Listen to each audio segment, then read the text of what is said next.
Assalamualaikum warahmatullahi wabarakatuh. Jumpa lagi dengan saya Pak Wahyu Nur Hidayat di channel Meja Dosen. Pada kali ini kita akan melanjutkan pembahasan dari part sebelumnya yang kita telah membahas terkait dengan potensi kecelakaan akibat kerja dan juga potensi penyakit akibat kerja.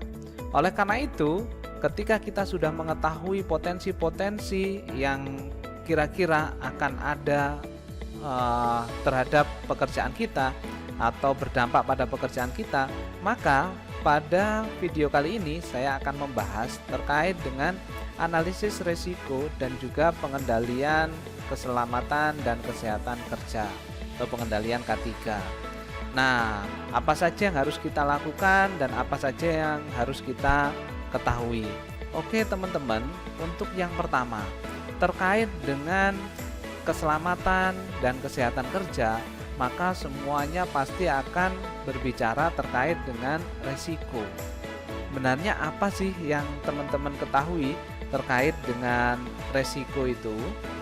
Nah, sini dijelaskan bahwa resiko merupakan sesuatu yang berpeluang untuk terjadinya kematian, kerusakan, atau sakit yang dihasilkan karena bahaya. Lebih khusus lagi, Tarwaka di dalam bukunya tahun 2008 ini menyebabkan bahwa potensi bahaya yang menyebabkan resiko ini adalah sesuatu yang menyebabkan terjadinya kerugian, kerusakan, cedera, sakit, kecelakaan, atau bahkan dapat menyebabkan kematian. Nah, yang perlu kita garis bawahi adalah kematian, kecelakaan, sakit, cedera, kerusakan, kerugian yang berhubungan dengan proses dan sistem kerja. Jadi kita batasi resiko ini adalah resiko-resiko atau potensi-potensi akibat proses dan juga sistem kerja yang dilakukan oleh para pekerja. Jadi bukan resiko kematian akibat takdir, resiko kematian karena bencana alam itu juga bisa masuk, tapi kita wabil khusus di sini yang berhubungan dengan proses dan juga sistem kerja. Nah, ketika kita berbicara terkait dengan resiko, maka kita perlu mengidentifikasi jenis-jenis bahaya yang terdapat pada tempat atau pekerjaan kita. Yaitu di sini disebutkan paling tidak ada 5 jenis bahaya. Mungkin rekan-rekan juga bisa menyebutkan jenis bahaya lainnya yang pada saat ini bisa saja bahaya tersebut belum muncul atau belum bisa diperkirakan, tapi beberapa ratus tahun kemudian mungkin bahaya ini menjadi salah satu bahaya yang wajib untuk kita cegah, wajib kita hindari, wajib kita antisipasi. Nah, paling tidak sampai saat ini ada 5 jenis bahaya, mulai dari bahaya mekanis, teknis, kemudian bahaya listrik, bahaya kimiawi, bahaya fisis atau fisika, dan juga bahaya biologis. Saya yakin teman-teman ini bisa mengidentifikasi jenis-jenis bahaya ini, contohnya apa saja. Bahaya mekanis misalkan yang berhubungan dengan peralatan atau mesin-mesin di perusahaan atau di industri, nah, itu kan bisa saja. Kemudian sumber informasi bahaya, terdapat bermacam-macam bahan yang tergolong sebagai sumber bahaya. Misalkan bahan-bahan yang mudah eksplosif atau mudah meledak. Kemudian bahan-bahan yang mengoksidasi, bahan-bahan yang menimbulkan karat itu misalkan ya. Kemudian bahan-bahan yang mudah terbakar, misalkan BBM, bahan-bahan beracun, biasanya di pabrik-pabrik kimia, atau justru juga tidak sekedar di pabrik-pabrik kimia, tapi hampir di semua pabrik itu kan biasa menggunakan bahan-bahan kimia. Nah, siapa tahu bahan-bahan tersebut ketika dicampurkan ada campuran-campuran khusus yang menimbulkan racun, itu juga bisa juga. Kemudian bahaya korosif dan juga bahan radioaktif, bahan-bahan radioaktif. Nah, sekarang ketika kita sudah memetakan bahwa di setiap pekerjaan ini punya resiko kecelakaan, punya resiko penyakit, dan semuanya ini berhubungan dengan sesuatu hal yang berbahaya, maka Ramli menyebutkan ada 3 teknik identifikasi bahaya. Yang pertama adalah ada teknik pasif. Teknik pasif ini berarti kita menunggu. Ketika tidak ada bahaya, kita tidak melakukan jemput bola. Ya udah, kita tunggu. Jadi bahayanya muncul dulu, baru kita kenali, baru kita menyimpulkan bahwa untuk mencegahnya harus seperti ini. Itu teknik pasif. Kita menunggu dulu bahwa bahaya itu terjadi. Kemudian teknik semi proaktif yang disebut juga belajar dari pengalaman. Maka sebelum kita itu kan ada orang-orang yang terdahulu. Nah, ada orang-orang yang telah berpengalaman. Nah, kita belajar dari pengalaman orang-orang tersebut untuk menghindari bahaya-bahaya yang ada. Kemudian yang ketiga adalah teknik jemput bola atau teknik proaktif. Jadi aktif mengidentifikasi bahaya. Kira-kira kalau seperti ini kita bekerja di lepas pantai, kira-kira bahayanya apa? Itu sudah diidentifikasi detail, kemudian dibuat formula untuk pencegahannya, kemudian formula untuk penanganan ketika bahaya tersebut terjadi. Nah, identifikasi sumber bahaya dilakukan dengan mempertimbangkan ini kondisi dan kejadian, dan juga jenis kecelakaan serta penyakit akibat kerja. Sebelumnya 2 hal ini sudah kita bahas sebelumnya. Nah, di sini identifikasi bahaya itu sangat penting dilakukan. Jadi alangkah lebih baik kalau kita mengambil teknik-teknik yang proaktif untuk mengidentifikasi segala macam bahaya, sehingga kita bisa membuat pencegahannya terlebih dahulu. Atau kalau tidak pencegahannya, ya kita buat standarisasi untuk proses penanganannya ketika bahaya tersebut memang tiba-tiba terjadi. Nah, identifikasi sumber bahaya dapat dilaksanakan melalui jadi karena kita berhubungan dengan bahaya, kita ingin mengetahui potensi-potensi bahaya yang ada. Tidak selalu kita harus mengalami bahaya itu sendiri. Kan berbahaya nih, kalau setiap bahaya kita harus mengalami sehingga kita belajar dari pengalaman kita kan juga repot. Jadi yang pertama bisa dilakukan oleh konsultan K3 adalah orang-orang yang memperhatikan K3 adalah kita perlu konsultasi orang yang memiliki pengalaman terhadap bahaya tersebut dalam bidang pekerjaan yang mereka sukai atau yang fokusnya mereka maksudnya ya. Jadi kita harus konsultasi pada orang-orang yang berpengalaman. Kemudian dapat juga identifikasi dilakukan dengan pemeriksaan fisik lingkungan kerja. Apakah sudah memenuhi standar kesehatan, apakah sudah memenuhi AMDAL dan lain sebagainya. Kemudian kita juga perlu mengumpulkan riwayat-riwayat penyakit dari para pekerja. Apakah ada catatan sakit atau cedera-cedera pada waktu lalu, sehingga kita bisa menempatkan atau kita bisa mengukur bahwa seseorang pekerja ini itu bisa kuat, bisa tahan di tempat bekerja ya, karena kita sudah punya catatan sakit. Nah, ini juga menjadi penting. Kemudian ada informasi identifikasi bahaya. Ini bisa jadi dari surat kabar, dari jurnal, dari buku-buku yang dituliskan oleh orang-orang sebelumnya. Kemudian ada sistem formal analisa bahaya. Misalkan ada HAZOP atau HAZARD, CCP dan lain sebagainya. Itu kan standar-standar formal untuk analisa bahaya. Kemudian analisa tugas dengan membagi ke dalam unsur-unsurnya. Nah, ini juga bisa menjadi teknis atau teknik untuk mengetahui sumber-sumber bahaya. Jadi tidak selalu ketika kita berhubungan dengan bahaya kita harus mencobanya dulu, tidak. Tapi ini paling tidak disajikan ada 6 cara untuk mengidentifikasi bahaya di suatu tempat. Misal, Anda adalah laboran komputer di sebuah sekolah, di sebuah institusi atau di sebuah perguruan tinggi. Anda diminta untuk mengidentifikasi kira-kira sumber bahayanya apa saja ya.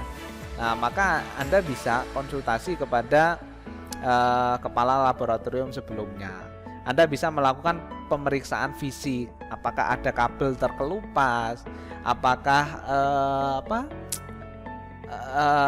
atapnya itu tidak bocor, apakah instalasi dilakukan dengan benar, apakah standar pengkabelannya sudah benar, apakah dekat dengan karbon monoksida, misalkan dekat dengan mesin industri ya, yang di sana menimbulkan asap atau bagaimana? Itu perlu diidentifikasi terlebih dahulu. Dari sini rekan-rekan pasti bisa ketika nanti diberikan studi kasus untuk mengidentifikasi sumber bahaya di tempat-tempat tertentu. Nah, pokok-pokok yang harus dicermati nih dari catatan insiden, misal antara lain adalah benda. Nah, ini perlu menjadi catatan, benda yang menjadi sumber kecelakaan. Misalkan contoh palu, sling, plat besi, dump truck, dan lain sebagainya. Kemudian jenis kecelakaan yang terjadi. Kemudian kondisi tidak standar yang menimbulkan insiden. Kemudian tindakan tidak aman yang menimbulkan insiden. Misal kita tidak taat protokol. Ketika kita terjun atau turun langsung ke teknis di bagian production, kita tidak menggunakan APD. Nah, itu sudah tidak standar, sudah menyalahi aturan atau menyalahi SOP. Nah, kemudian yang kelima adalah bagian tubuh yang cedera, bagian mana? Maka ketika di mesin industri itu biasa ada yang tangannya masuk ke dalam, berarti bagian tubuh yang cedera itu bagian tangan. Maka kita identifikasi bahwa kita berikan misalkan aturan terkait dengan tangan harus seperti apa tangan, SOP-nya. Kemudian seksi mana yang sering ditemukan penyimpangan, kemudian jenis penyimpangannya seperti apa, dan daerah-daerah kritis mana yang sering terlepas dari pengawasan supervisor. Jadi misalkan kita mengawasi dalam ruang yang luas gitu, mungkin teman-teman masih belum bisa menggambarkan bagaimana perusahaan itu bekerja gitu. Nah, selama ini kan teman-teman di rumah, kemudian di sekolah, ya paling sekolahnya luasnya segitu gitu. Tapi kalau teman-teman di sebuah perusahaan yang besar, misal saya pernah praktek industri di Pusdiklat Migas Cepu gitu, maka itu sangat luas sekali teman-teman. Dan supervisor itu juga tidak selalu bisa mengkontrol 100% di setiap tempat gitu. Maka salah satu identifikasi sumber bahaya yang bisa dilakukan adalah, yang terakhir adalah kita perlu mengidentifikasi daerah-daerah yang kira-kira ini sering terlepas dari pengawasan supervisor untuk memberikan SOP-SOP baru agar adanya pencegahan bahaya. Kemudian yang selanjutnya adalah ketika kita sudah mengetahui resiko akan bahaya, maka kita harus mengendalikan resiko tersebut, atau yang di sini kita sebut dengan manajemen resiko, yaitu organisasi yang dapat menerapkan metode pengendalian resiko apapun sejauh metode tersebut mampu mengidentifikasi, mengevaluasi, memilih prioritas, dan mengendalikan resiko dengan melakukan pendekatan jangka pendek dan jangka panjang. Nah, intinya manajemen resiko ini kita harus mencari sebuah format, sebuah framework, sebuah SOP untuk tadi mengidentifikasi, mengevaluasi, memilih prioritas, dan mengendalikan resiko yang ada. Jadi resiko itu memang sudah ada, telah kita ketahui, kemudian harus kita evaluasi secara secara periodik, kemudian kita kendalikan resiko-resiko tersebut, jangan sampai menimbulkan sebuah kecelakaan atau menimbulkan sebuah penyakit yang berakibat fatal. Pengendalian resiko sendiri itu terdapat dua pendekatan. Nah, yaitu pendekatan yang pertama adalah long term gain atau pendekatan jangka panjang, di mana pengendalian ini dimulai dari pengendalian substitusi, eliminasi, rekayasa teknis, isolasi, pembatasan, administrasi, dan terakhir jatuh pada alat pelindung diri.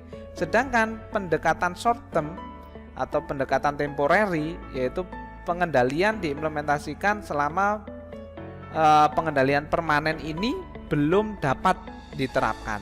Jadi ketika urut-urutan pengendalian resiko mulai dari substitusi atau menggantikan barang sampai di penggunaan APD ini belum bisa dilaksanakan secara 100%, maka digunakan short term gain atau pendekatan jangka pendek atau temporary tadi.